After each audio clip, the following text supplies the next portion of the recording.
Buying a car can be an extremely stressful and overwhelming decision, and the decision becomes even harder if you're somebody who's buying a car in a crashing car market. And unfortunately for car buyers, the car market that we're currently in has been crashing for over a year now. With high interest rates, shady dealership, and volatile prices, it is extremely hard to try to figure out which cars are worth buying at what price point and which cars should be avoided entirely. But don't worry, because even in this car market, there are cars that are faring much better than others. And there are very clear losers in this market that really should be avoided at all costs. Now, your eyes do not deceive you, and no, this isn't an old video. I am in fact wearing a beanie at the beginning of August in Texas. And I have a pretty good explanation. I can't go out. I'm sick. I'm sick with a bad cold, and the beanie was the best I was going to do today. But at least I am sort of on theme with the Olympic t-shirt and the red, white, and blue colors for Team USA. Woohoo! USA! USA! Now, a couple of weeks ago, I made a video breaking down the best cars to buy in a crashing car market. And so today, I'm going to be taking the opposite approach, and I'm going to be breaking down the worst cars to buy, so the ones that should be avoided at all costs. This is based not only off of 30-day, 90-day, and year-to-date data, but it's also based off of the trends and what the individual automakers have planned or are currently doing in present day. Now, the first car that I want to talk about is one that has shown heavy depreciation virtually since it was released, and that is the Jeep Wagoner. Now, the Jeep Wagoner is Jeep's luxury line, sort of like Lincoln to Ford, Lexus to Toyota, or Genesis to Hyundai. But truthfully, with the Wagoner specifically, it's always a little bit difficult to tell whether or not Jeep wants the Wagoner to be its standalone brand, or if it wants to be viewed as something within the Jeep umbrella. Because on one hand, the Wagoner has very Wagoner-specific branding, and actually doesn't say Jeep anywhere on the car, but on the other hand, the Wagoner is featured on Jeep's website, so it is a little bit confusing. But when it comes to value retention and whether or not this is a car that's worth buying today,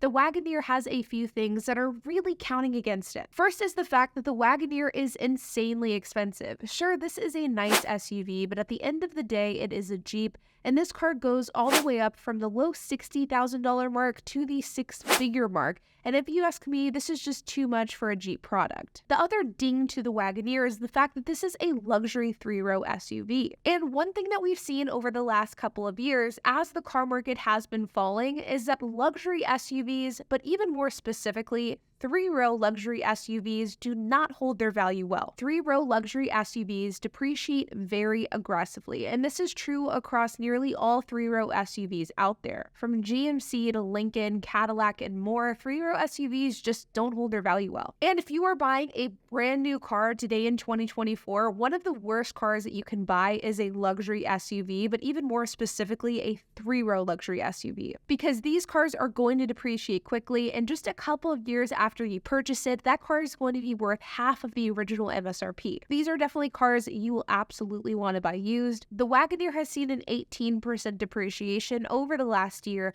with anywhere between 16 and 20% depreciation depending on the trim. And in the last 30 days alone, the brand has fallen by 1.78%. This car brand has the worst year-over-year depreciation of any car brand out there outside of electric vehicle brands. Next is Fiat. Now, oddly enough, the Fiat is the cousin to the Wagoner, so it shouldn't come as a surprise that the Fiat depreciates really poorly. And there are a number of things that I really dislike about Fiat and why I think when push comes to shove, this is not a good buy. And you can find these cars that are 10 years old for extremely cheap. I'm talking about under $5,000. I've always said that looking at past depreciation data can give us a good glimpse on where future depreciation will trend. And in the case of Fiat, the past data shows us that future Fiats will not hold their value well. There are Fiats out there that cost between $20,000 and $25,000 new that are now selling for 25% of that price. And the thing is, the price isn't the only issue here, because older Fiats, in my experience, just age really poorly, which absolutely does not help them when it comes to value retention. But truthfully, historical depreciation trends aren't the only things that I think are red flags for the Fiat brand.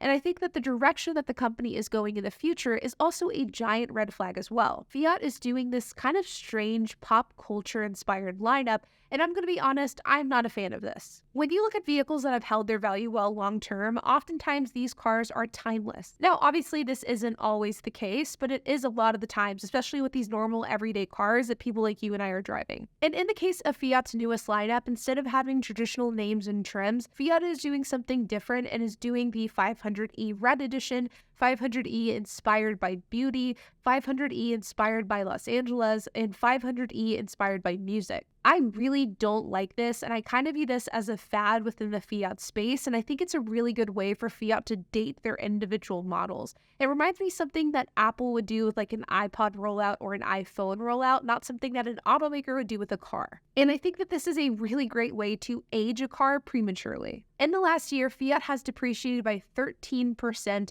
and they've depreciated by 0.5% in the last 30 days. And last but not least, and I'm going to be honest, this is probably my most controversial take in this video, and that is Hyundai electric vehicles.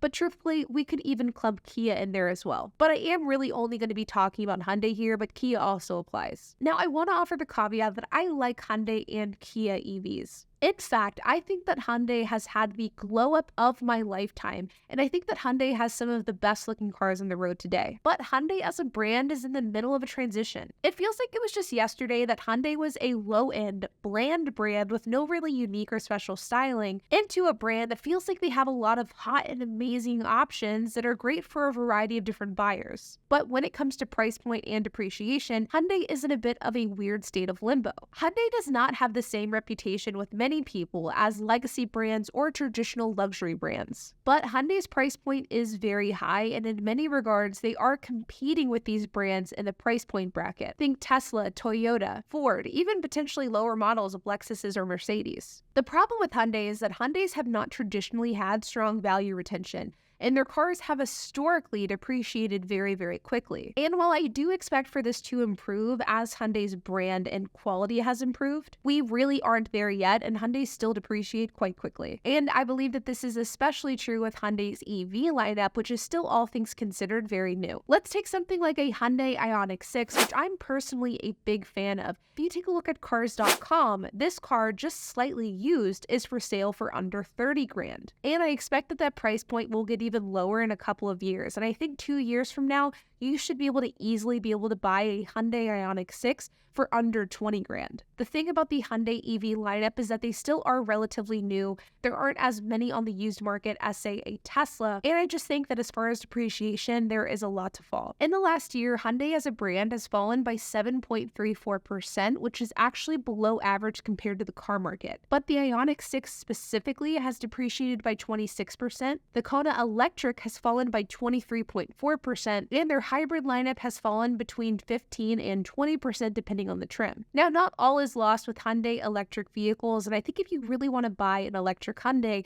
give it a couple more years, prices will fall even more, and I think at that point, this car could be a really solid buy. Like always, you guys, I hope that you enjoyed this video. If you have any questions, comments, if you have anything to add, I would love to hear it, so make sure to leave a comment down below. And while you guys are at it, make sure to hit the like button, hit that subscribe button, and hit the notification bell, and I will see you guys in the next video.